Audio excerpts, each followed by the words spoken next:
आखिरकार इंसान भरोसा करे तो किस पर करे। अगर अपने परिवार पर भरोसा करे तो ठीक है, अगर नहीं करे तो ये भी कहा जाता है कि अपने ही परिवार पर भरोसा नहीं है। लेकिन आजकल हमारे समाज में जो वारदातें हो रही है, जो घटनाएं हो रही है, किसी पर भी भरोसा करना सही नहीं है, चाहे अपना हो या चाहे पराया हो। आज की जो सच्ची घटना है, कुछ घटना इसी पर है कि दरअसल ऐसे ही भरोसा को तोड़ने वाली घटनाएं हैं। एक आदमी अपने परिवार पर भरोसा करता है, लेकिन उसका कत्ल हो जाता है।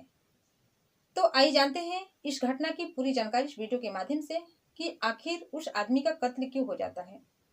तो दोस्तों नमस्कार, मैं हूं ज्योति कुशवाहा और आपका ज्योति भॉइस चैनल में स्वागत है। उम्मीद करती हूं कि ज्योति भॉइस की सभी फैमिली अच्छी होगी और अपना ख्याल रख रही होगी। वीडियो में आगे बढ़ने से पहले आप लोग से रिक्वेस्ट है, जो कोई भी मेरे चैनल पर नए हैं तो वीडियो को लाइक करिएगा, शेयर करिएगा और चैनल को सब्सक्राइब जरूर करिएगा ताकि हमारा हौसला बढ़ता रहे। और ये घटना सुनाने का उद्देश्य आपको दुखी करना, परेशान करना नहीं था, बल्कि जागरूक करना था, सचेत करना था कि आप भी सावधान हो जाइए, सतर्क हो जाइए और अपना और अपने परिवार का भी ख्याल रखिए। तो आज की जो सच्ची घटना है, ये घटना है जिला शामली की। शामली में एक थाना लगता है कोतवाली और इसी कोतवाली क्षेत्र का एक इलाका लगता है दयानंद नगर। दयानंद नगर में एक व्यक्ति रहता है जिसका नाम राकेश, पत्नी कृष्णा, दोनों के 2 बच्चे होते हैं। बेटा का नाम होता है विनोद और बेटी का नाम होता है कव्या।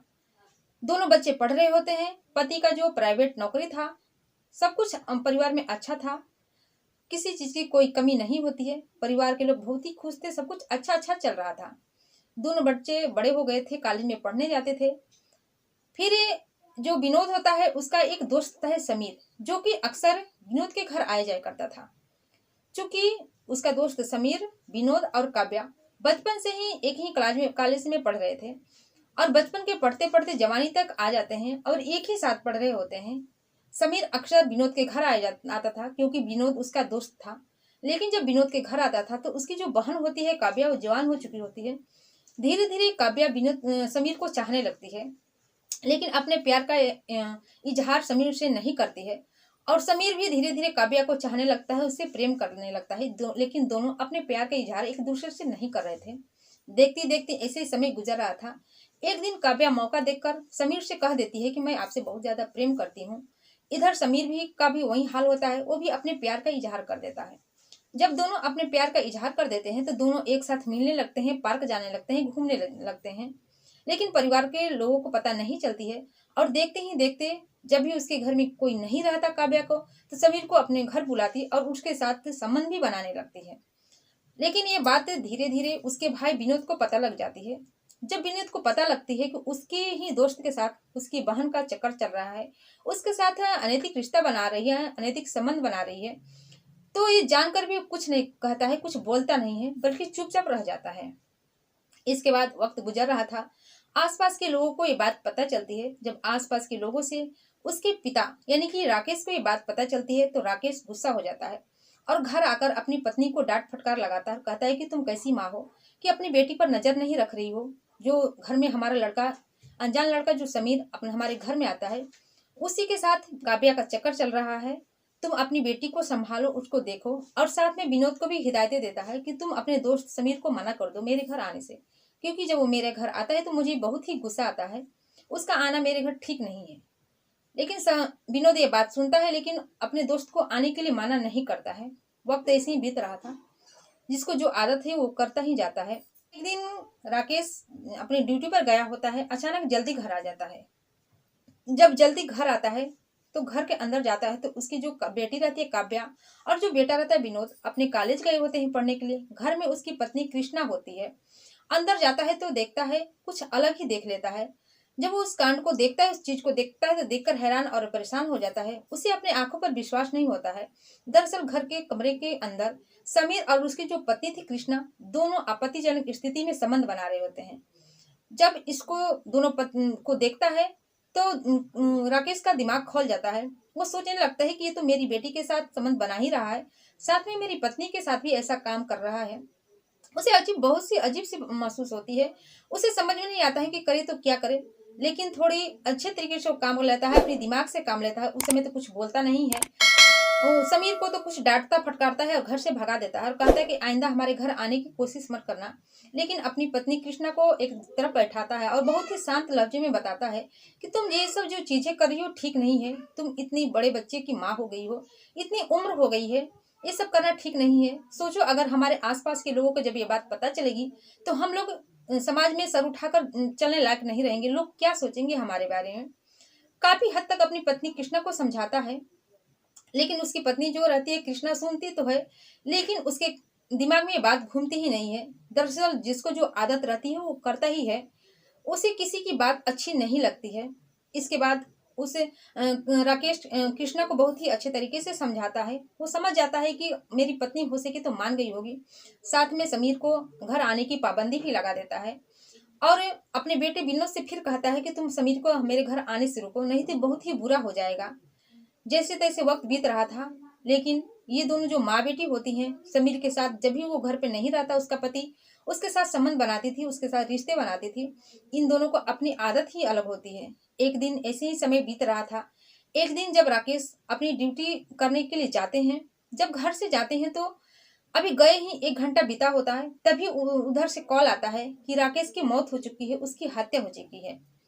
जब यह बात परिवार के लोगों को पता चलती है, कृष्णा को पता चलती है, उसकी बेटी काव्या को पता चलती है, तो उन लोगों का रो रो के बुरा हाल होता है। आसपास के लोगों को पता चलती है, लोग भी हैरान हो जाते हैं, परेशान हो जाते हैं कि आखिर राकेश को हुआ क्या।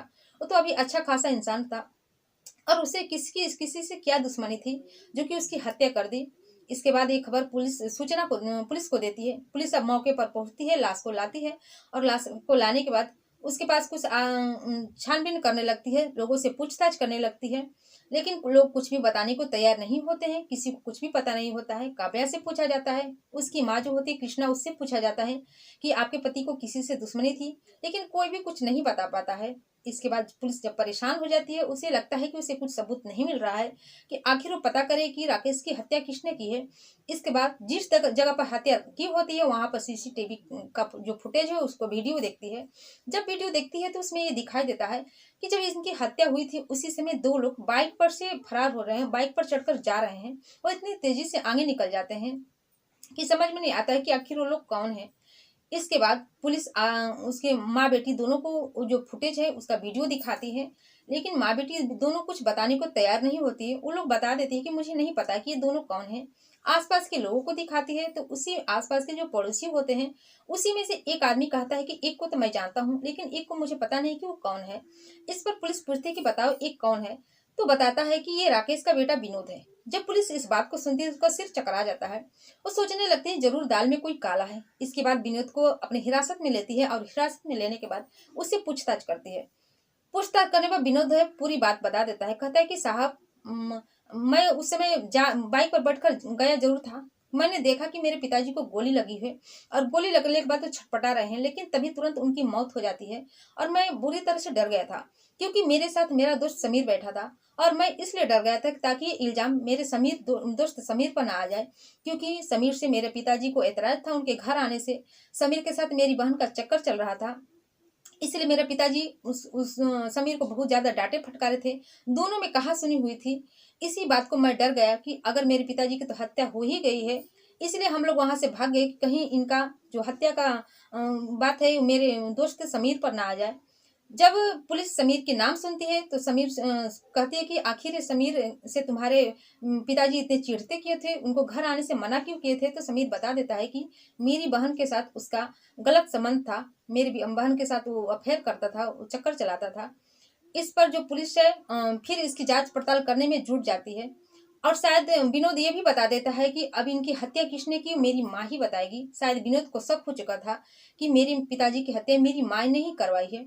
जब पुलिस उसकी माँ का नाम कृष्णा का नाम सुनते हैं तो वो भी और पुलिस चौकन्ना हो जाती है। साथ में कृष्णा को अपने हिरासत में लेती है और हिरासत में लेने के बाद थाने ले जाती है और थाने ले जाने के बाद उनसे पूछताछ करने लगती है। पहले तो जो उनकी पत्नी होती है कृष्णा कुछ बताने को तैयार नहीं होती है, लेकिन जब पुलिस अपने तरीके से पूछताछ करती है तो पूरी बात सच बता देती है और कहती है कि समीर अक्सर मेरे घर आया जाया करता था क्योंकि मेरा बेटे का दोस्त था और जो मेरे बेटे का दोस्त था तो मेरी बेटी जो है काव्या उसके साथ वो गलत संबंध बनाने लगा था, उसके साथ वो प्यार करने लगा था और एक ही घर में संबंध बनाने लगे थे। चूंकि मुझे ये बात पता चल गई थी, लेकिन मैं समीर को रोक नहीं सकती थी, क्योंकि समीर मेरे साथ भी वैसा ही काम करता था जैसा कि मेरी बेटी के साथ करता था, और मेरे पति को इस बात की पता नहीं थी। इसलिए मैं समीर को नहीं रोक सकती, ज्यादा उसको रोकने की कोशिश करती कि मेरी बेटी से दूर रहो, तो अक्सर वो कहीं चला जाता, मेरे घर आता नहीं, जिससे कि मुझे उसकी आदत लग चुकी थी। इसीलिए एक दिन हम दोनों को एक ऐसी स्थिति में मेरे पति ने देख लिया, और जब देखा तो घर समीर को घर आने से बिल्कुल मना कर दिया। और जब समीर मेरे घर नहीं आता था तो मुझे बेचैनी से हो जाती थी, मुझे अच्छा नहीं लगता था। मैं चाहती थी कि समीर हमेशा मेरे घर आया करे। इसके बाद मैंने अपने पति को ही इस रास्ते से हटाने का प्लान बना लिया, और मैंने एक कत्ल करने वाले को खोजा, जो कि 50,000 रुपये में तैयार हो गया। मैंने उसको 50,000 रुपये दिए, जो कि मेरे पति को ही मार सके। जब पुलिस को ये पूरी बातें बताती है कृष्णा, तो पुलिस भी सुनकर हैरान और परेशान हो जाती है कि आखिर एक पत्नी अपने पति की हत्या कैसे करवा सकती है। इसके बाद उसको हिरासत में लेती है, और हिरासत में लेने के बाद जिला न्यायालय में पेश किया जाता है, जिसके बाद उसको जेल में भेज दिया जाता है। तो दोस्तों, ये रही पूरी घटना आप लोग के सामने। इस घटना से आपकी क्या राय है, कमेंट सेक्शन में कमेंट करके जरूर बताइएगा। एक ऐसे गलत संबंध के कारण एक बेचारा निर्दोष मारा गया, जो कि अपने परिवार को रोक रहा था, टोक रहा था कि तुम लोग ऐसा नहीं करो, ऐसा करोगे तो परिवार में, हमारी जो समाज में इज्जत है, जो मान मर्यादा है, वो नहीं रहेगी। इसमें बस उसकी यही गलती थी कि वो रोक रहा था। कोई भी पिता अपनी देखेगा कि मेरी पत्नी, मेरी बेटी कुछ गलत काम कर रही तो रोकेगा ही, वैसा ही वो कर रहा था। इससे कुछ ज्यादा तो नहीं किया था, लेकिन उसकी बहुत ही दर्दनाक तरीके से हत्या करवा दी जाती है। तो दोस्तों, इस घटना से आपकी क्या राय है, कमेंट सेक्शन में कमेंट करके जरूर बताइएगा, क्योंकि मुझे आपके राय और मशवरे का बेहद इंतजार रहता है। और जाते जाते मैं आप लोग से यही कहूंगी कि जो कोई भी मेरी वीडियो जहां से भी देख रहे हैं, अपना नाम और अपने जगह का नाम कमेंट में जरूर बताएं, ताकि मैं भी अपने आने वाली वीडियो में आप लोग का नाम ले सकूं, जिससे मुझे नाम लेने में बेहद खुशी हो। तो फिर मिलती हूँ अगले दिन नई कहानी के साथ, नई घटना के साथ। तब तक के लिए जय हिंद, जय भारत।